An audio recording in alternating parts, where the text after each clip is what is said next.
back. This is Boomer Life on CIL 650.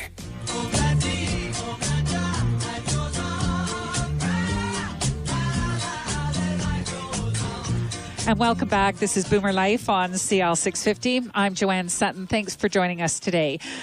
So far today, we've been having a great conversation on this World Parkinson Day. We're joined in studio with Parkinson's Society BC's CEO, Jean Blake, is here. We've also heard from our resident medical expert, Dr. Martin McKeown, who talked about a gut connection with Parkinson's disease. So joining us on the phone right now, who is going to be our expert in that department and talk about the relationship of the gut with this disease, is Lori Mishley. Lori, thank you so much for joining us today. No, it's my pleasure to be here. Thanks. So a little bit about Lori's education. It includes studies in naturopathic medicine, nutritional sciences, and epidemiology. Her work is focused on identifying the nutritional requirements that are unique to individuals with neurodegenerative diseases, just like Parkinson's disease.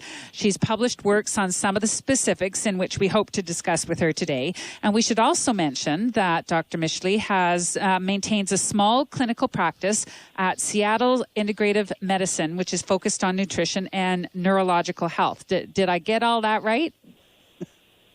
You absolutely did. Thank you. Okay, well, great. Well, let's start off with explaining a little bit about the difference between diet and nutrition.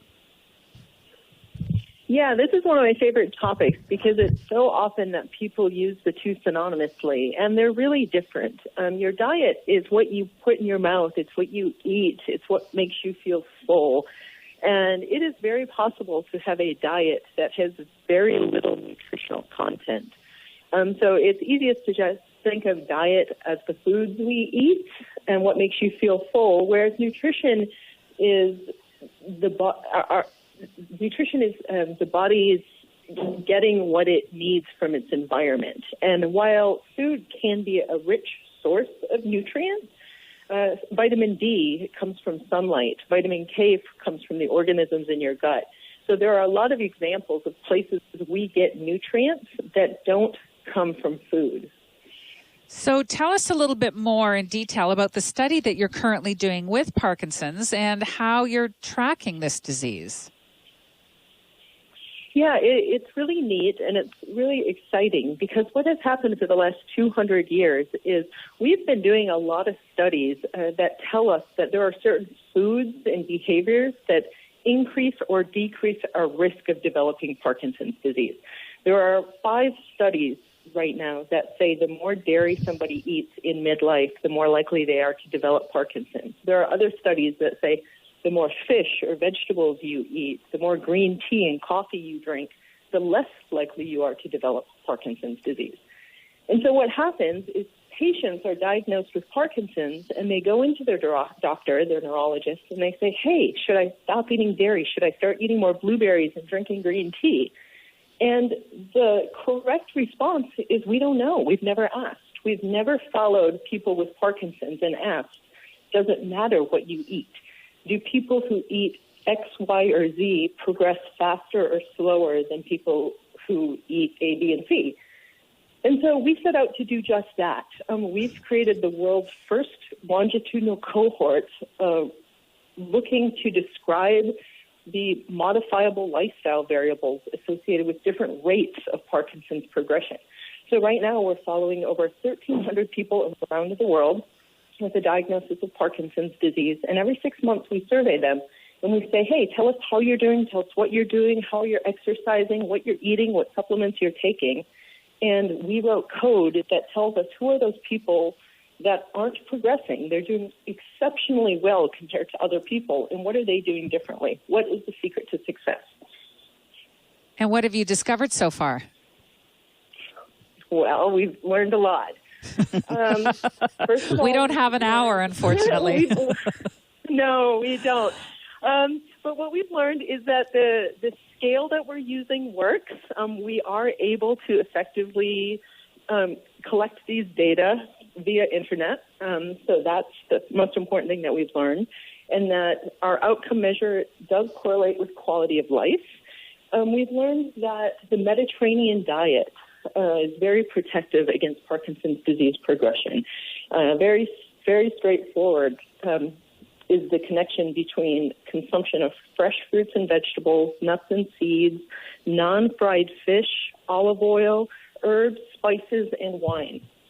So there is a lot of research suggesting that this Mediterranean diet is protective against getting Parkinson's and Alzheimer's disease. We now know this is the first data in 200 years that gives us reason to believe that those who adopt a Mediterranean diet will actually have improved outcomes over time. Well, I think this is fascinating. After diagnosis. Sure, after diagnosis. But it is fascinating, but also in the same sense that, I think some of this might be common sense to some people, but I also think when you've been diagnosed with a disease, whether it be, a type of a cancer or Alzheimer's or Parkinson's in this case, that you're sort of grasping at straws, and it's like, what can I eat? And is there a cure through food? And no one knows who to believe. No, I've actually had a local neurologist say to me, there is no proof that diet makes a difference, and my patients have already lost so much, I'm not going to take away their cheeseburgers too. And that's a legitimate point. I disagree with it, but we really need data. We need a reason to be able to look our patients in the eye and ask them to modify their lifestyle. It has to be scientifically based.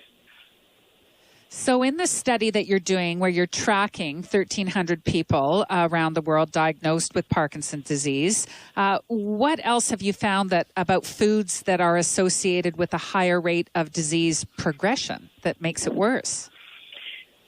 Yeah, that was a big surprise. Both iron supplements and beef consumption are associated with faster rates of progression.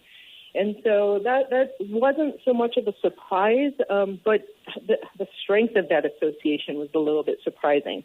As you might expect, people who consume fried foods and soda, especially diet soda, seem to be having worse outcomes over time. And really the biggest surprise to us is the association with canned things, canned fruits, canned vegetables, canned sodas. And so we're really turning our attention in that direction. When we designed the study, we assumed green beans, fresh green beans would be better than frozen would be better than canned, but they would all be good. It was a bit of a surprise for us to see that canned green beans or canned vegetables are actually associated with an accelerated rate of disease progression. So a lot more research needs to be done to figure out what that association is all about. Sure, the whys and the whens and the whos and all of that. And you mentioned dairy earlier, that dairy has an effect on the progression of Parkinson's. Yeah, that's actually new data. When we only had 900 people in the data set of dairy, there weren't enough people to make that connection evident. Now that we're up to 1,300 people, yogurt, cheese, and milk and ice cream are all associated with a faster rate of Parkinson's progression. Fascinating.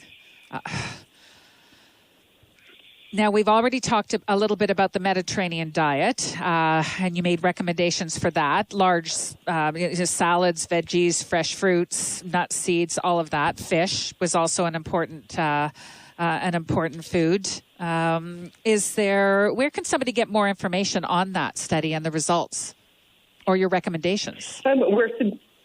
We are submitting these final set of data for publication this week. So hopefully this summer they will be publicly available and open access. So that's coming as quickly as we can. The paper is under review right now. In terms of just getting started, there are lots of resources about how to adopt a plant-based, with fish or Mediterranean-based diet. And those are kind of the guidelines I would direct people towards. What I advise patients to do is really, instead of making a list of all the things you can't have, I can't have beef, I can't have soda, really kind of shift your attention towards what you're trying to get more of. How can I get more nuts and seeds in my diet? How can I use, apricots or cashews for snack, a big salad for lunch? How can I have lox for breakfast more often. And just find ways to slip more seafood, vegetables, nuts, seeds into your diet each time you're hungry. Make it more about what you want to get more of, not about what you can't have. Focusing on the positive. Now, quickly, I wanted you to also talk a little bit about the importance of social connection as a medical treatment for Parkinson's disease. Yeah, that also was a really big surprise in our data. We've known for a long time that loneliness is a problem, and Parkinson's disease often leads to a sense of isolation. It's more difficult to get out. Sometimes speech makes it a little harder to contribute to a conversation. And so one of the side effects of the symptoms of this disease are that people withdraw a little bit. And there's a huge field of research suggesting that, loneliness and isolation are not good for anybody with any condition. And so we added some information about this into our survey. And it turns out that, we have a true-false section of our study. And one of the true-false question statements says, I am lonely. And of every single variable that we're looking at, I think, 800 different variables. People who say, I am lonely, have the fastest rate of Parkinson's disease progression. And the other really interesting thing about that is we also have a true-false statement that says, I have a lot of friends. And there are people, a notable number of people who have a lot of friends but still feel lonely.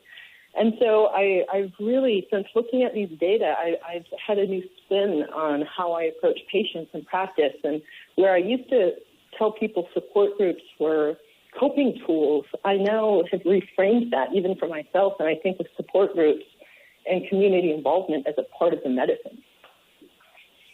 I think it's all fantastic. We also had a comment from Dr. Martin McKeown about how apathy can be a side effect of someone with Parkinson's disease, and that comes as a result of the lack of dopamine that's produced. And I think it's all connected some way. And I really wish, Lori Mishley, that we could speak to you for about an hour on this topic. I thank you so much for your contributions, and thank you for all of the research that you've done, and the best of luck in the future of the research with this the 1,300 people that you're following with Parkinson's disease. It sounds great, and I can't wait to hear more from you.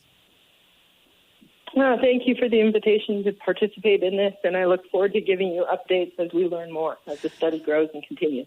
Definitely. We'll stay in touch. That was Dr. Lori Mishley on the phone from Seattle. And we wanted to wrap up today's show with Parkinson's Society CEO Jean Blake. And Jean, can you just remind us where people can get more information on Parkinson's disease? Definitely. So parkinson.bc.ca is our website. And there's also a 1-800 number, 668-3330. And just a segue from Dr. Mishley's, we did actually videotape her presentation at our regional conference in Victoria, and that is on our website if people want to listen to that 1-hour presentation and get more information. That. Absolutely. Now, you also have a big walk and a fundraiser coming up in September. We do. It's our biggest annual fundraiser. It's our Parkinson's Super Walk, and it will be happening this year on September 9th and 10th. There are over 20 communities across the province, and we just ask people to get involved and help us raise more awareness as well as funds.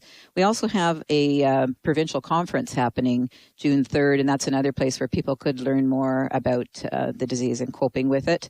They just need to go to our website to find more information. It will be held in Richmond at the Sheraton Conference Centre. That's perfect. Jean Blake, thank you very much for your contributions today. CEO of the Parkinson's Society of British Columbia. Thank you to all of our guests. Richard Miede from Vancouver and from the Board of Directors on the Parkinson BC Society. Richard spoke at great length of what it's like to actually live with the disease. We had Dr. Lori Mishley, who contributed details of the progress on a great study completed on identifying gut reactions and their connections to Parkinson's disease. And Dr. Martin McKeown, our expert from the Pacific Parkinson Research Centre out at UBC. April is Parkinson's Disease Awareness Month, and today marks World Parkinson Day. Thanks for your contribution, and time to educate yourself. Have a conversation about it. This is Boomer Life on CL 650. I'm Joanne Sutton. Thanks for joining us today.